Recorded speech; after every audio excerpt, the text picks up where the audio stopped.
Hi friends, welcome to my YouTube channel Students Weak Points. Today we are going to do chapter 4 sorting materials into groups.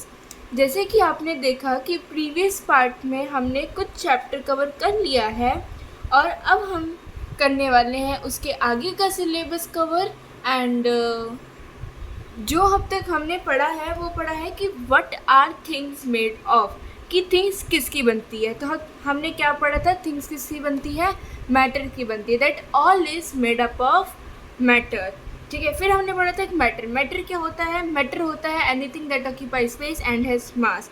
फिर हमने उसके बाद पढ़ लिया था क्लासिफिकेशन, उसके एडवांटेजेस पढ़ लिए थे। ठीक है, और फिर उसके बाद हमारा आता है properties of matter. Properties of matter में भी हमने अपीयरेंस पढ़ लिया था और लस्टर पढ़ लिया था। अब हम इसकी थर्ड प्रॉपर्टी पढ़ने जा रहे हैं जो कि है टेक्सचर। ठीक है, टेक्सचर ये होता है मटेरियल का कि आप जब किसी भी मटेरियल को टच करते हो, ठीक है, तो आप क्या फील करते हो। जैसे कि कुछ मटेरियल्स को आप टच करोगे तो आपको सॉफ्ट फील होगा, कुछ को करोगे तो हार्ड फील होगा। ठीक है, तो इनके डिफरेंट क्या होता है, टेक्सचर होता है। ठीक है, फील डिफरेंट आ रहा है, it means that texture is different. Different materials feel different when you touch them, that is they have different textures. For example, metal is hard and smooth. जो metal होता है वो कैसे होता है, हार्ड होता है और स्मूथ होता है। लेकिन अगर मैं बात करूँ वूल की तो वूल सॉफ्ट होता है और रफ होता है। ठीक है, जो सॉफ्ट मटेरियल होते हैं वो इजीली कंप्रेस्ड हो जाते हैं या फिर हम उसे कह सकते हैं वो इजीली स्क्रैच्ड हो जाते हैं। ठीक है, और जो हार्ड मटेरियल्स होते हैं उनको कंप्रेस करना थोड़ा सा डिफ़िकल्ट होता है, थोड़ा सा क्या मतलब कि वो नहीं हो पाते compressed, you can say that. ठीक है, जैसे कि मैंने अगर ली अलमीरा, तो क्या आप अलमीरा को कंप्रेस कर सकते हो, नहीं। तो इट कैन बी डिफ़िकल्ट और it can not be compressed, you can say that. ठीक है, activity you will do your self. And next है स्टेट। स्टेट क्या होती है, most material can be placed into one of the three groups. ठीक है, जैसे कि हमने बहुत सारे क्या ले लिए, मटेरियल्स ले लिए। ठीक है, उनको हम 3 ग्रुप्स में ज़्यादा से ज़्यादा डिवाइड कर सकते हैं। ठीक है, एक है सॉलिड, एक होता है लिक्विड और एक होता है गैस। सॉलिड में जैसे कि आप अपने सराउंडिंग में देख लो, सबसे पहले तो ये बुक देख लो, ये बुक क्या है, सॉलिड है। जिसमें आप देख रहे हो ये video, phone, that's also solid. ठीक है, अब जो आप पानी पीते हो या फिर आप मिल्क पीते हो तो वो क्या होता है, वो लिक्विड होता है। और जो आप ब्रीथ करते हो, जो आप एक्सहेल करते हो, जो आप इनहेल करते हो, वो होती हैं गैसेस। ठीक है, तो ये क्या है, ये स्टेट्स है, that is solid, liquid and gas. तो अब इन तीनों में डिफरेंस क्या है। ठीक है, अब उसी डिफरेंस को हम पढ़ने जा रहे हैं। ठीक है, तो सॉलिड वो सबसे पहले हम पढ़ेंगे सॉलिड। तो सॉलिड वो होता है जो कि ईजीली अपनी शेप और वॉल्यूम चेंज ना कर पाए। ठीक है, जैसे कि यहाँ पर इन्होंने बॉक्स दिए तो बॉक्स को हम एक जगह से दूसरी जगह पर कर सकते हैं। ठीक है, लेकिन उसकी ना ही शेप चेंज होगी ना ही वॉल्यूम चेंज होगी, दैट इज़ कॉल्ड सॉलिड। ये बुक है, इस बुक को मैं एक जगह से दूसरी जगह कर सकती हूँ लेकिन ना ही इसकी शेप चेंज होगी और ना ही इसका वॉल्यूम चेंज होगा। जैसे कि चेयर, बैग, टेबल, बॉक्स, अलमीरा। ठीक है, these all are the examples of solids. ठीक है, अब मैं बात करूँ लिक्विड की। लिक्विड जो है आप उसकी शेप चेंज कर सकते हैं लेकिन वॉल्यूम नहीं। ठीक है, जैसे कि अगर एक जग में मिल्क है, अगर आप उस जग से टम्बलर में वो मिल्क डाल दोगे तो पहले वो किसकी शेप में था, जग की शेप में था, बट जैसे ही आपने उसे टम्बलर में डाला उसने किसकी शेप ले ली, टम्बलर की शेप ले ली। यानी कि क्या है, आप उसकी जो शेप है वो चेंज कर सकते हो but you can not change the volume. जैसे कि उस मिल्क का अमाउंट तो सेम है ना उसका वेट में चेंज आया ना उसका अमाउंट में चेंज आया, यानी कि उसका वॉल्यूम तो सेम है, वो चेंज नहीं होगा, लेकिन आप उसको डिफरेंट शेड्स में कन्वर्ट कर सकते हो। ठीक है, अब मैं बात करूँ गैसेस की। तो गैसेस जो है वो अपनी शेप और वॉल्यूम ईजिली चेंज कर सकते हैं। जैसे कि अब मैं शेप की बात करती हूँ। ठीक है, तो मैंने एक ले लिया हार्ट वाला बैलून और एक ले लिया नॉर्मल। ठीक है। तब नॉर्मल वाले में जब आप एयर फिल करोगे वो वैसा नॉर्मल हो जाएगा, लेकिन जब आप हार्ट वाले में करोगे तो किस शेप का आ जाएगा, हार्ट शेप का। ठीक है, जिससे हमें क्या पता चलता है कि जो गैसेज है वो अपनी शेप चेंज करती है, और इवन उसका वॉल्यूम भी चेंज होता है। जैसे कि लिक्विड और सॉलिड का वॉल्यूम चेंज नहीं होता, लेकिन उसका गैसेस का वॉल्यूम भी चेंज हो जाता है। ठीक है,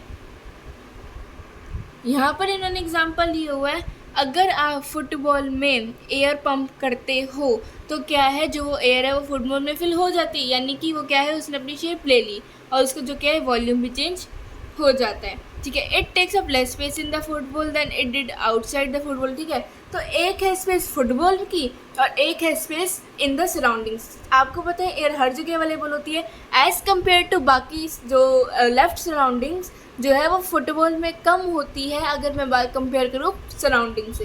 तो एयर का वॉल्यूम भी चेंज होता है, उसका अमाउंट भी चेंज होता है, कहने का मतलब ये है। ठीक है, अब बात आती है अरेंजमेंट ऑफ मॉलिक्यूल्स की। इनके अब जैसे सॉलिड, लिक्विड और गैसेस हैं, इनके जो मॉलिक्यूल्स हैं उनके अरेंजमेंट कैसे होते हैं। ठीक है, तो सबसे पहले मैं आपको इसको समझाने से पहले इस डायग्राम से एक्सप्लेन करना चाहूँगी। ठीक है, हेयर इज़ अ डायग्राम। जो इसके मॉलिक्यूल्स हैं ना, ये टाइटली पैक्ड है। ठीक है, यानी कि अगर मैं इसे कुछ भी करती हूँ इनके साथ तो ये इधर उधर नहीं होंगे। अगर मैं बात करूँ ये क्या है, ये सॉलिड की है। सॉलिड के मॉलिक्यूल्स बहुत ज़्यादा टाइटली पैक्ड होते हैं, इसीलिए ये ना ही अपनी शेप चेंज कर पाते हैं, ना ही ये अपना वॉल्यूम चेंज कर पाते हैं। अब आपके मन में ये आया भी होगा कि क्यों शेप और वॉल्यूम चेंज नहीं कर पाते। So the reason is that their arrangement of molecules, the molecules in solid form cannot be in solid form. The molecules in solid form are tightly packed, that's why they do not able to change their shape or volume. But if we talk about water, then the molecules of water are loosely packed as compared to solid, so that is why they can change their shape but they do not change their volume. And if we talk about gases, so the molecules of gases are very far apart, there is much distance between their molecules, that's why they can change their both shape and volume very easily. ठीक है, and what is the reason behind it? The reason of arrangement of molecules. ठीक है,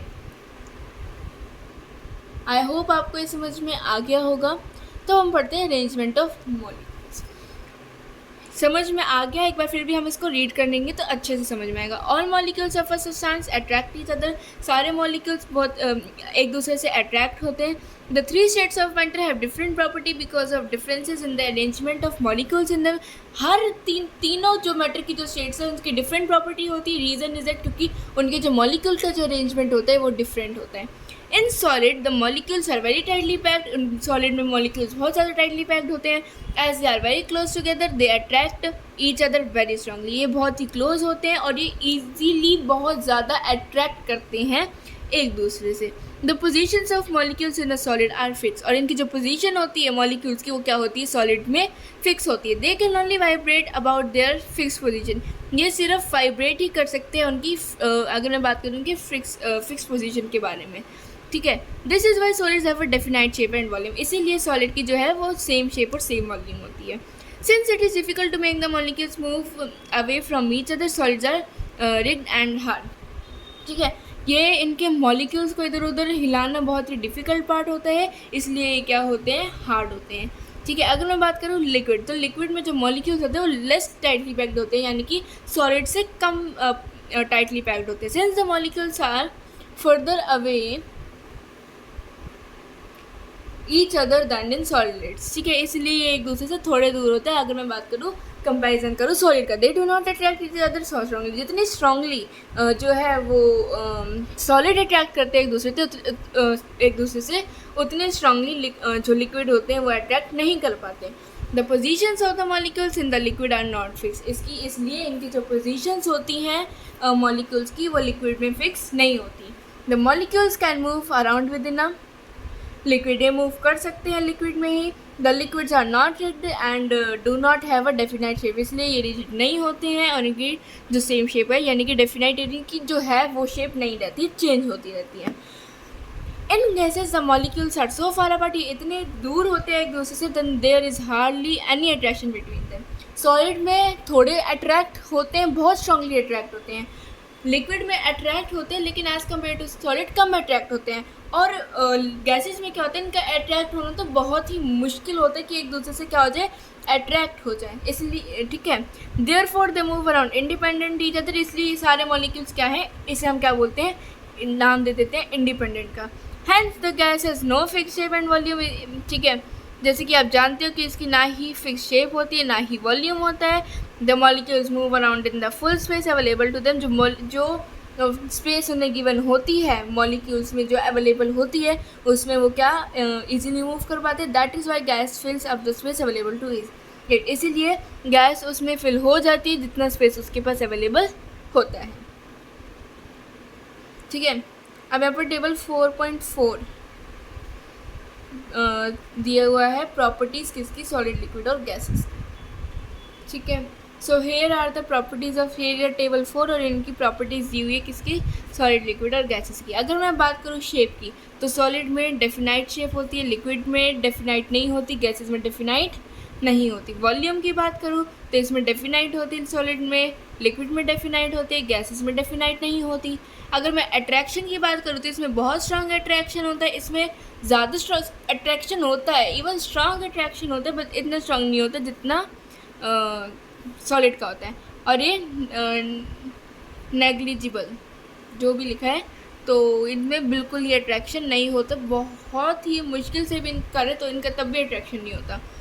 space, इनका space कैसे होता है molecules में, बहुत ही इनका बहुत ज़्यादा होता है सॉलिड में, लिक्विड में थोड़ा सा कम होता है और गैसेस में तो बात करें तो बहुत दूर होता है।